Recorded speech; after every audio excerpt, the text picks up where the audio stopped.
Okay.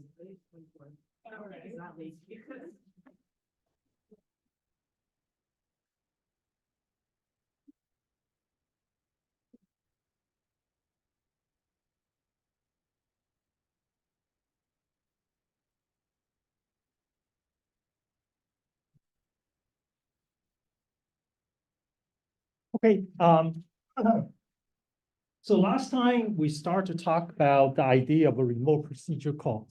There are 3 directories that I posted last time. By the way, I haven't released homework assignment number 3 because I need to do some adjustment. I think I'm finished that. I'm going to release this afternoon. So under that homework assignment, I refer you to 3 different GitHub directories, CPP 07, 08, and 09. And 07 is what we call the regular remote procedure call.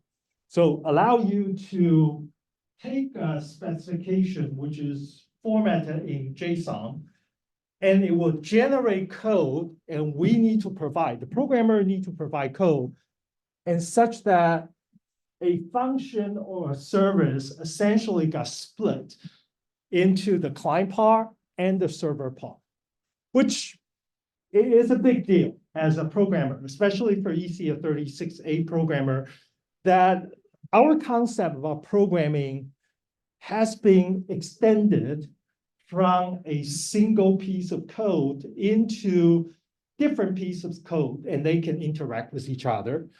And with a single program such that typically we implement in ecs36b, that the lifetime of the program ended when you click Control-C or you encounter a segmentation fault.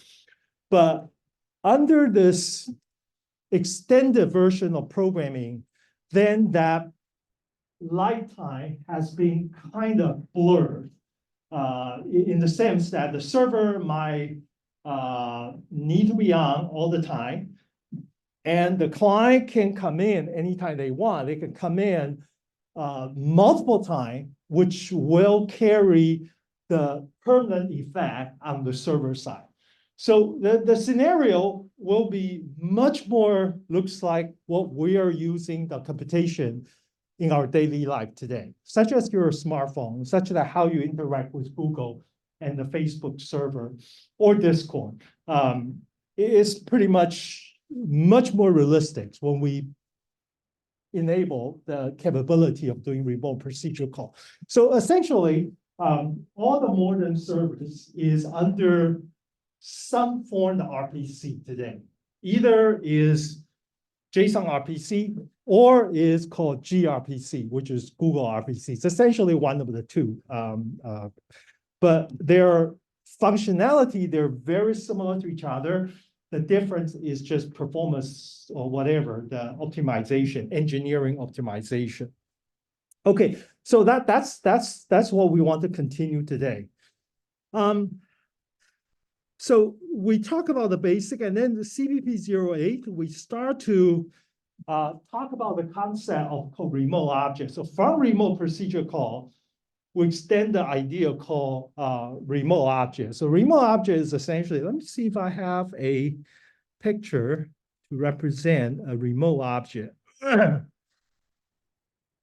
mean, for example, a remote object, for example, you could have a network client somewhere. It's a client program, but however, usually the object we're trying to deal with is in the same memory space of the client program. By the way, when I say in the memory space, this has a specific meaning to C and C++ programmer.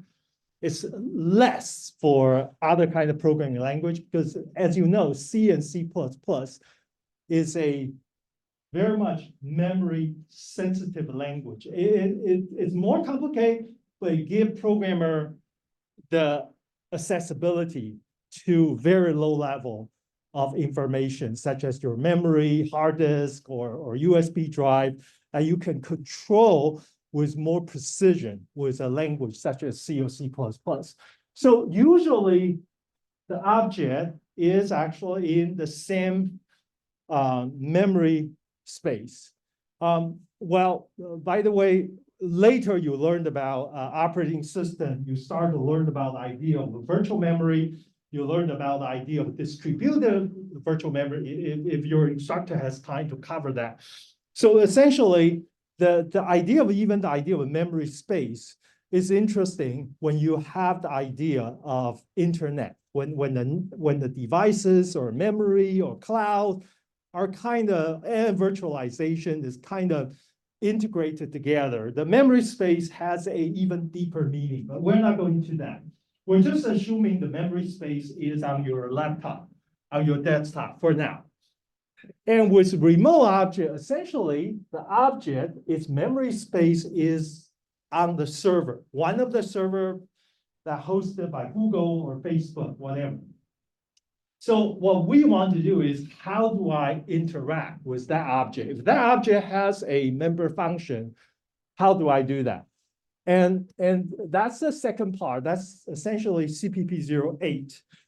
And CPP09 is something we call a proxy object. I will be using the same picture to very briefly introduce the what we call proxy object before I introduce you the code. I don't think I can do that today. It's going to be Thursday because I have a lot to go through with homework 3 today.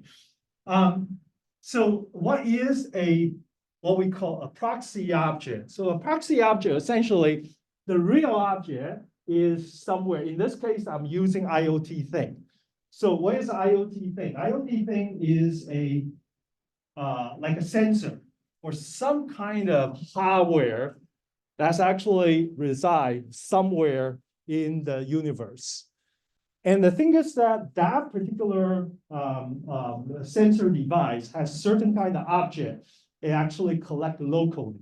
So think about today's world with example such as the surveillance system, such as a kind of like a what I call smart fridge system. So there are so many systems that has the sensing capability and keep tracking the movement of either a food or money or vehicle or even person.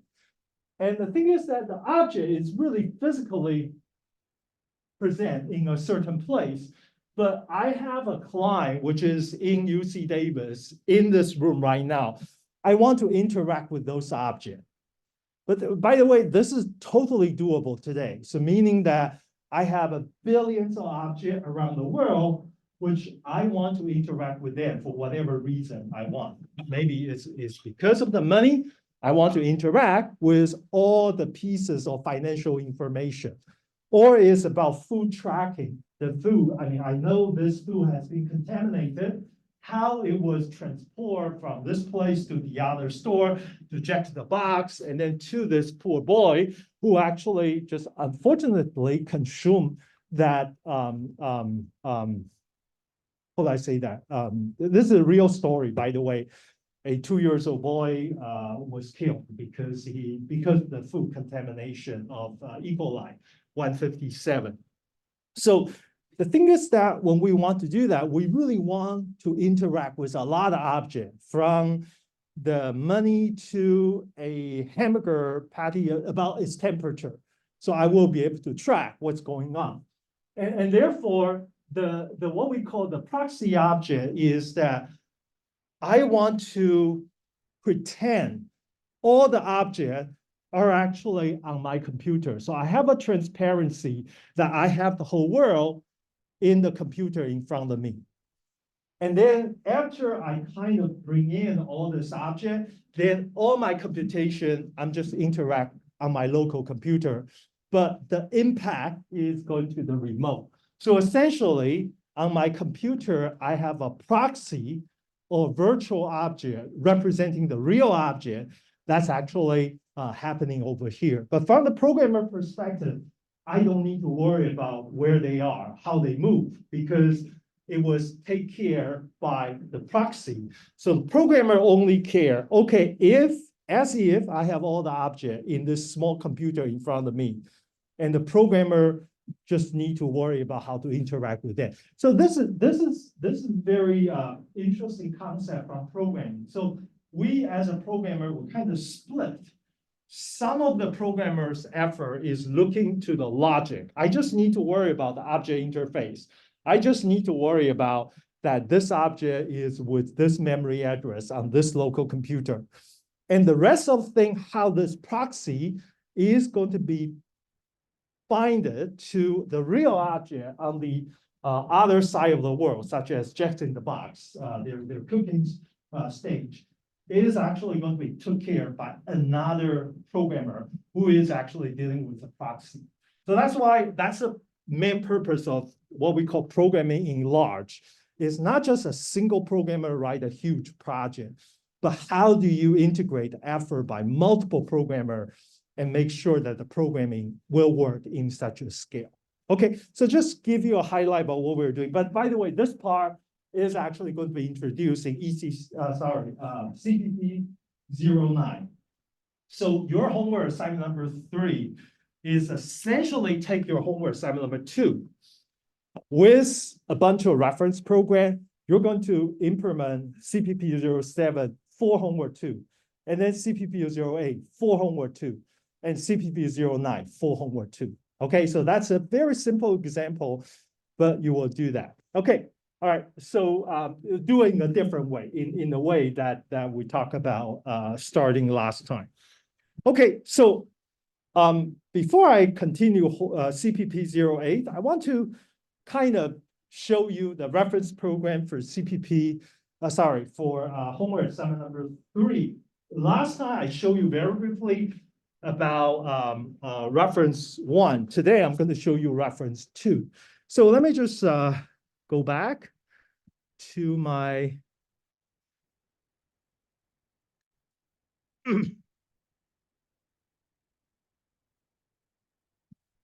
I can tell you why I'm late today, because I was sitting in the silo is trying to testing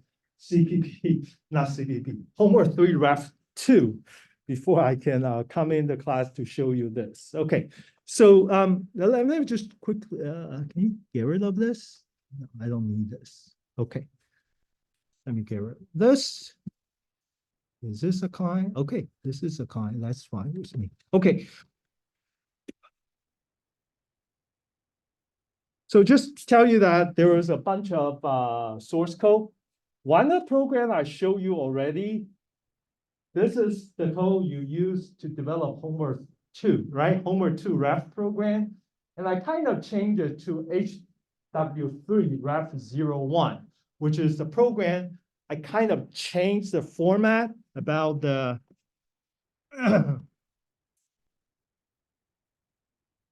I kind of changed the format from the way we describe the location traces and the question in homework 2.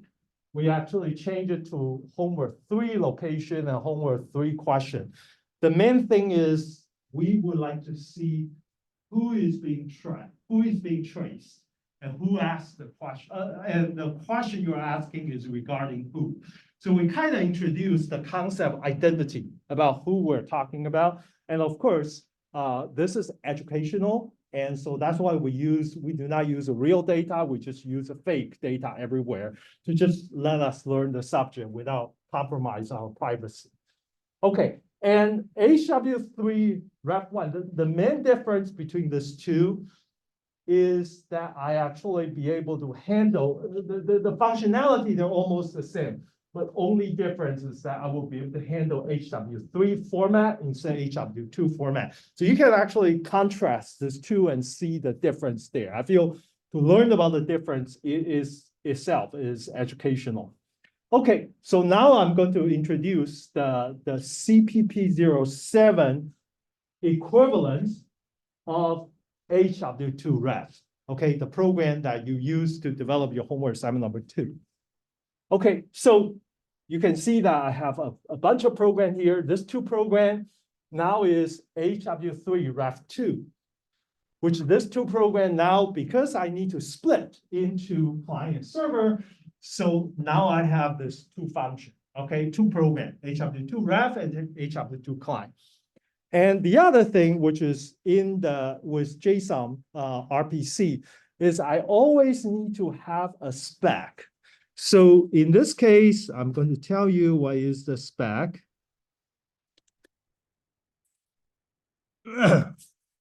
So you can see that in the master directory, I already have a spec. That's for one is for update, one is for search. That's essentially a search engine kind of setup. But I now introduce another JSON, which is called ecs36b s2024 HW3 Ref2.json. That this JSON represents how the HW3 Ref2 client should interact with HW3 Ref server. Okay, so this JSON is defining the relationship between these two. Pretty much if you look at the PowerPoint slide I just showed you, just want to make sure you understand this picture. So essentially, over here is what we call what?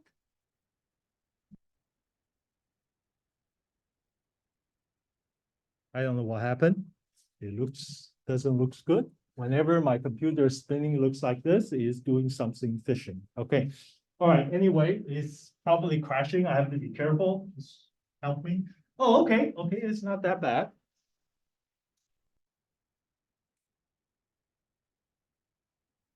Oh, sorry, is s2024 HW3 Ref2.json. Okay, so that's the file we're talking about. Okay, that's the file that's actually specified the relationship. So they will go through the JSON RPC stub program. It will generate the client.h and the server.h. So just tell you that the client and server.h, ls star.h,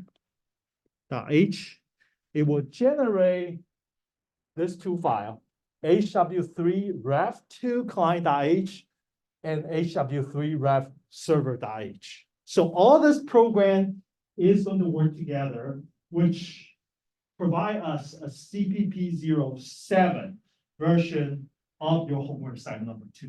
Okay, so that's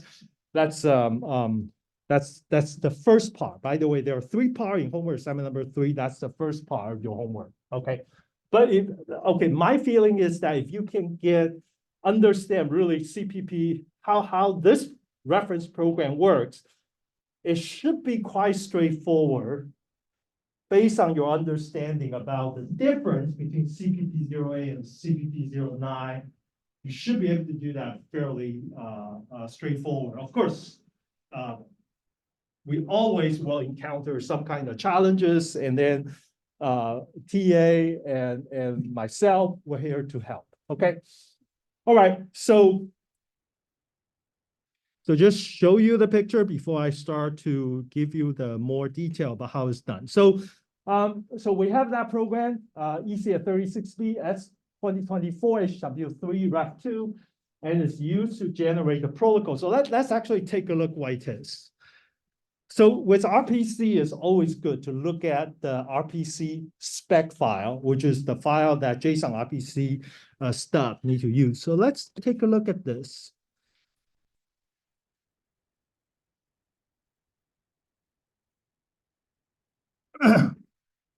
Okay, so this is the file. Inside this file is a JSON array. And this JSON array has 2 function call being remote function being defined. The first one is called upload. The second one is called question. Okay, so the question is just like what you will expect, like your homework 2. I'm actually sending a timestamp, right? I'm sending a timestamp, which is a JSON, and then you're going to try to find out, return the location related to that timestamp. And the first question is upload, meaning that you need to upload all the traces. You need to upload all the traces, which means that you're going to upload essentially this one, HW3 location.json. Wait a minute.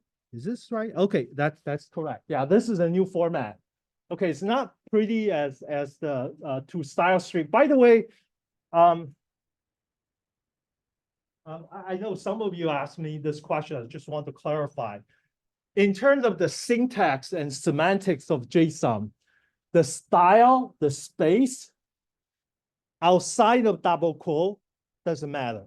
Okay, it's only the structure about, I mean, the most important thing is where you can find the curly bracket, where you can find the bracket itself, whether you have the colon and common, and then double quote. Essentially, those are most important thing. Whether you have a space between the colon and the number one, whether you have one space, two space, or no space, it shouldn't make any difference. It shouldn't, okay? It shouldn't make it, at least in JSON RPC, in the JSON RPC, JSON CPP, the one we're using, it doesn't make any difference. It might make a difference is such as you have a longitude, which is minus 1.1, but some of the implementation might say minus 1.1, 0.00001. There might be some interesting phenomena when they do this kind of conversion, some kind of mystery, but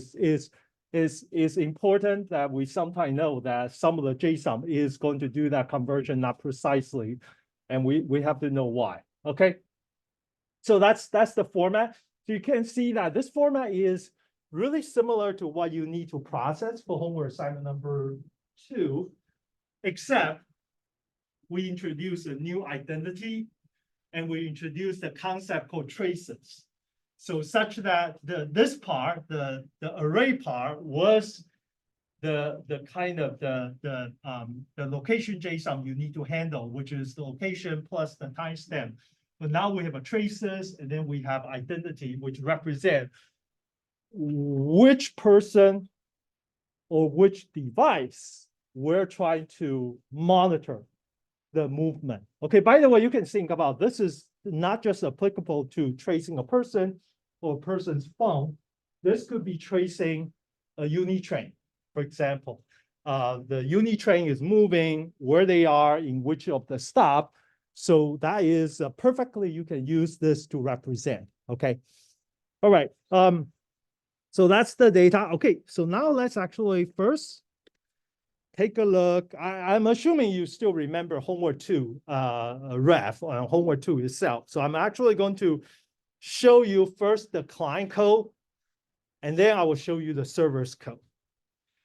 Okay, by the way, let's take a look at the client code. I always started with the HW3 Ref2 client.h.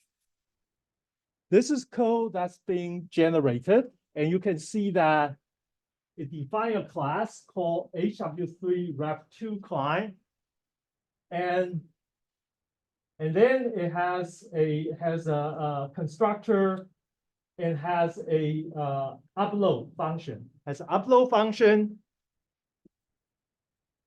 and has a, sorry, I shouldn't change this. So it has an upload function and it has a question function as well. Okay, so it can actually define this class called HW3 client, HW3 Ref2 client. Okay, so this is a program that's generated, has those two functions. Okay, so let's, oh, by the way, I want to say one thing. In this function, if you recognize, there is important information you should notice in this file. If you haven't looked at this,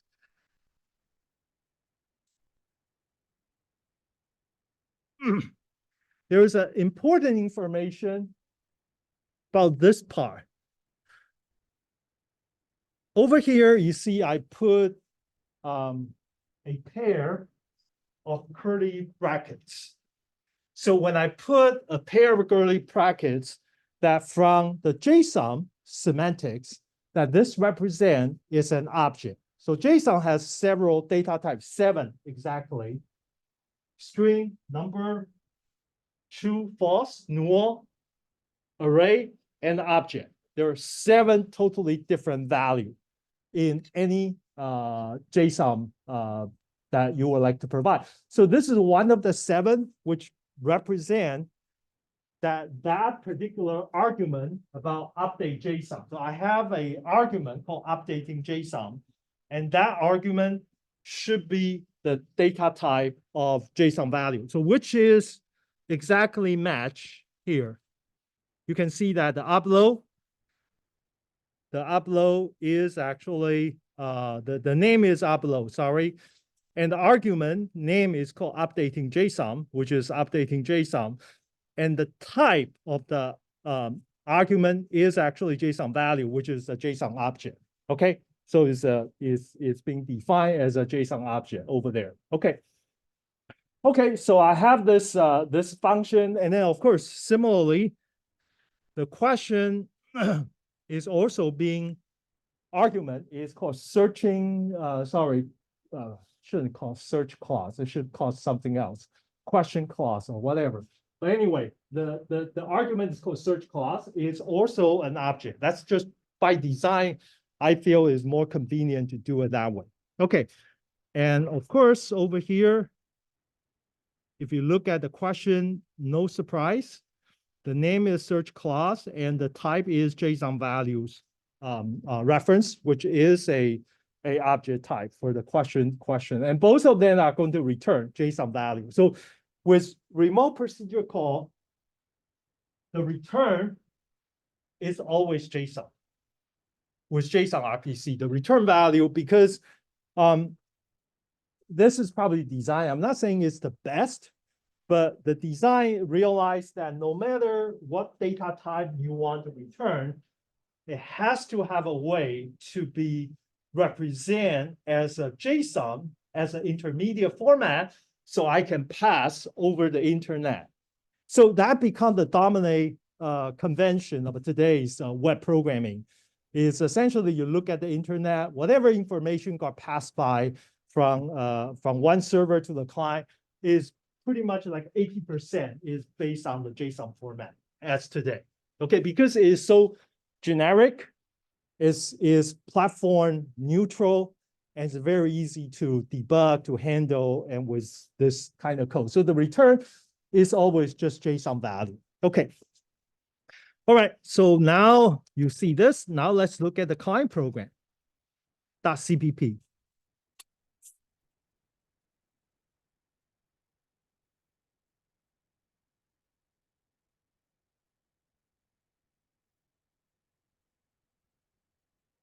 By the way, before I bring up this program, is there any question about what I covered so far for the first part of today's lecture? Okay. Okay, so this is the client program. The client program, I have to insert a few lines, which is represent the needed include file for the JSON RPC related stuff. And then I'm going to, oh no, this is server, not client. The client program typically to be simpler. Yeah, this is the client. I mean, it's the same thing. I still have those lines, which is the first maybe 6 or 7 lines for me to be able to include the appropriate file in order to use the RPC, JSON RPC services. And you can see that my design of the program, I try to use the codes as much as possible from HW2 Ref program or HW3 Ref1 program. I try to follow that style. So in this program, it still take a 3 argument, just like what you did before. And then it has the same thing, right? I mean, you passing 2 parameters. One is location.json, one is HW3 question.json. I'm still using my file to JSON routine. This part is basically identical to the code you have seen before. Essentially what I did is you want to upload the JSON, you have to have the code input data. So I'm actually getting the input data from the file and convert it to a JSON. okay, this part is just conversion. Let me actually make it bigger. Okay, so up to this point, I already have all the from the file. I actually converted to be the valid JSON, and that JSON is called location underscore JV. So just take a look at that, location underscore JV.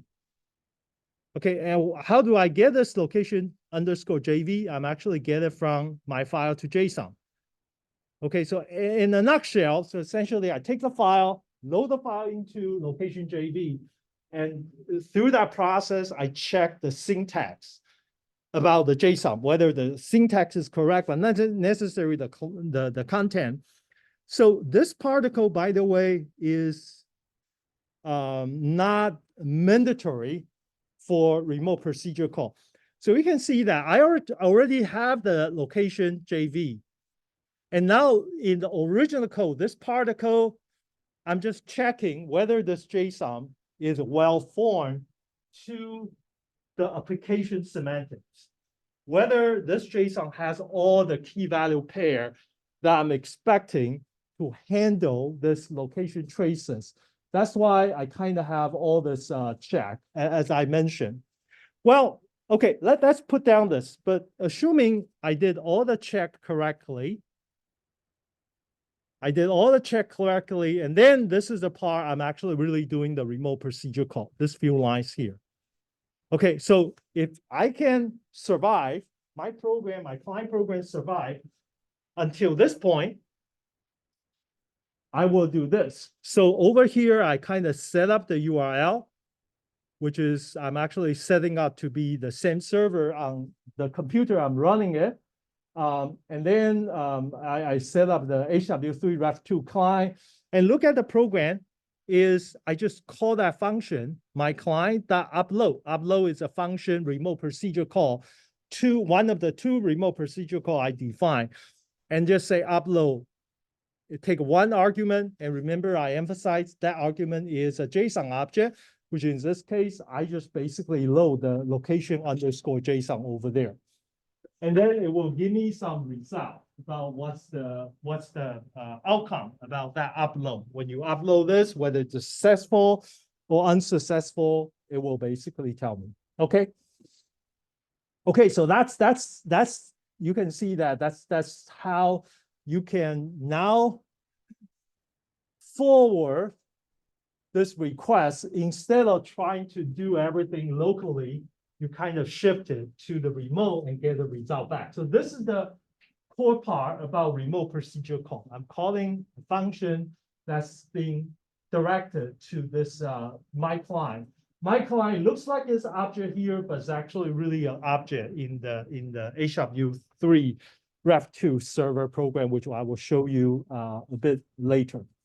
So any question about this structure of the code so far? Okay, so one thing I do want to tell you is really, this is interesting. Think about this. The question is, I have this piece of code, right? Before I actually make the remote procedure call, I have all this check. Lines of code, I just did this here. So this is, by the way, the question I'm going to ask you doesn't have a standard answer. So I'm going to ask you, do you think these checks are necessary? So the first question I want to ask you, do you think that I need to put this? In other words, can I just remove this check and just directly jump to, because at this stage, by the way, before I reach this line, I already have a code. I already have a location underscore JV, right? Because this I get it from my file to JSON. And then I did a bunch of check. After I check everything, then I call this. But another option to do this is, well, since I already have the location JV, I just basically don't check. I just call. So my question to you is, should we check before we call, or should we just skip the checks and just trust it works? What do you think? How many of you, please raise your hand if you feel we should actually check? Okay, some of you raise your, how many of you think we don't have to check? You see, if I ask you this question, that means not check is a good option and you don't want to consider. Okay, I actually make some argument. You actually, I said there's no standard answer. What happened? So now I hope nobody complained that why the university would break so many mic is because Professor Felix Wu doesn't have a good habit using this device. Okay. All right. So let me actually tell you this. Why I said it might be okay not to check. Let me show you the server program. Then you will know why.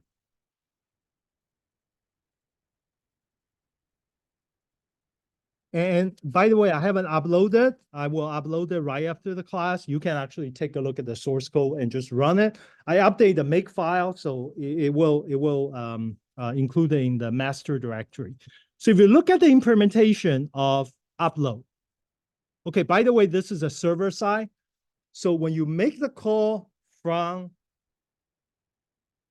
this line, when you call the upload, it's really called the line above I'm talking about. And it has a location JV coming in. And the thing is that if you're coming in, of course, this part, I'm just trying to record the timestamp. This is just my habit. Every time I have a remote procedure call, every time I receive a request, I would like to know at least when this call happened, okay? But if you take a look at this, my server actually did the check. My server, whenever I have a location JV coming in as an argument, I actually perform exactly the same kind of check that we had in the client side. Okay, so what I'm going to show you the code is that the client had some check and the server also had the check. Now my question is going to be a little bit different. Should we check in the client or the server or both, like what we did? How many of you think that we should only check in the client? Okay, now you kind of hesitate because my question kind of confused you, right? How many of you think we should only check on the server side? Well, I know, so most of you, I assume all of you believe we should check on both sides? Okay, all right, that's my interpretation. Okay, so my answer to that, there is no definite answer, but definitely the first option is unacceptable. So the first option is you only check on the client side, not the server side. The second option, we only check on the server side. The third option, you check both the client and the server. So I think, in my opinion, number 2 and number 3 are okay. The server must check. Okay, the bottom line is the server must check. Whether the client should check or not, it might be good to have the client check, but sometimes if you're running a very low power device, that you try to reduce the workload as much as possible for the sensor, especially think about a kind of very low end server. It try to save every bit of electricity power as much as possible, such that it could last longer, for example, such as your pacemaker or whatever, right? And the thing is that in that case, I might want to reduce the check and such that I rely on server to do all the check. But the server must check, because if the server doesn't check, then the server becomes vulnerable. Because essentially in this kind of distributed programming, it's different from the program under a single memory space. In a single memory space, you have a lot of tools to actually check, make sure the whole program is being done correctly. You have a compiler, you have all kinds of test programs to do that. But in the this kind of remote program, if you think about the server is Google, as a Google server or the YouTube server. If somebody else implement a client program, try to interact with the Google server, but that program is going to send a JSON. And if you trust that program generate a correct JSON without check on the server side, that's very dangerous because there is a security problem, there is a safety problem, there's a lot of issue that will hurt the server. When the server got hurt, it's billions of users will get affected because typically think about that. The server is going to serve billions of users 24/7 all the time. So the robustness, the correctness is extremely important. So server need to check regardless because server can never trust the client. Server receive the JSON information from the client, but they should never trust it. That's why the check always has to be done on the server side. The client side, that's actually optional. Why is that? Because you want to check and such that you want to check your own program to make sure your own program does not generate something bad. That's a good habit. But on the other hand, if your program didn't check, the server's supposed to pick it up anyway. If you have a yield form or whatever, the server will actually waste their effort and try to get it out. But on the other hand, the client side, if you want to do a lot of check, it does cost the client size resources to do that. Okay, so it's an option. So what I'm saying is option number 2, option number 3 are both okay, depending on what you want to achieve. But option number 1 is definitely not acceptable, meaning that the server has to be checked. So let's actually take a look at the server side. You will see that this piece of code is really similar to your code before, but now I kind of just take it apart and put it in a function called upload. Okay, so this is the server. Let's actually go to the .h file first.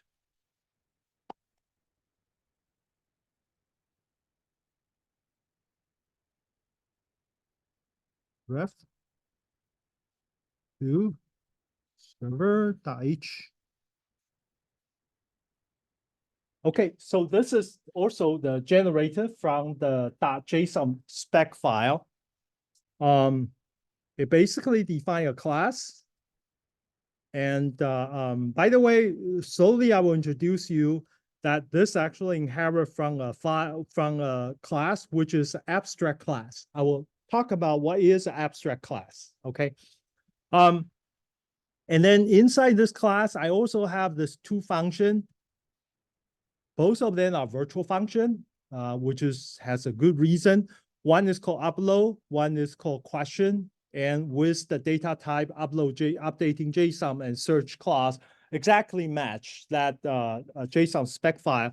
A little bit different. I just want to tell you since we're here, you see that over here I have an equal to 0. I have an equal to 0. Okay, so I will. Later, when we talk about virtual function, I will actually just reminds me, I will talk about this. If I have a function defining a class, which is a virtual function, and I put the equal to 0, that means this one is a pure virtual function. It's a pure virtual function. And the pure virtual function means that this is just a placeholder. It's not a real function implementation. This is just want to specify that I have such a function, which is a virtual function with this function signature, but you cannot call this function. If you call this function, the compiler will terminate you immediately. But later, you will see, not later, right now, but over here in the server side, you see that I have let me go up a little bit. This is the abstract class. The abstract class is called HW3 Ref2 server. Over here, I have a real class. Real class is my HW3 Ref server, which is inheriting from this abstract class on top. That this so this class is inheriting from that. And because I'm inheriting that, I have this two function signatures over here. But this one, you see that I didn't have a equal to 0. I just have whatever function definition and then semicolon. Over there, if you remember, it has this is tiny difference, but it's very significant. That over here, that it has an equal 0. That means top is a pure virtual function, and the bottom is a regular virtual function. I have to implement this, and then I'm actually calling this. But that one is just provide you a abstraction about what the class should looks like. And every time I want to really create something useful, I have to inheriting from that virtual class HW3 Ref2 server. This is the one of the design. We'll actually go back why we need this design. Okay, so now we can take a look at this. This is a server.cpp file. It's use the information or use the abstract class from HW3. Yeah.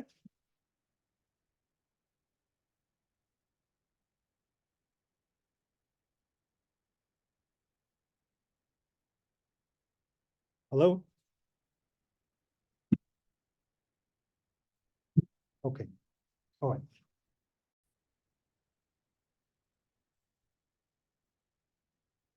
Hold on, let me make sure I have the recording.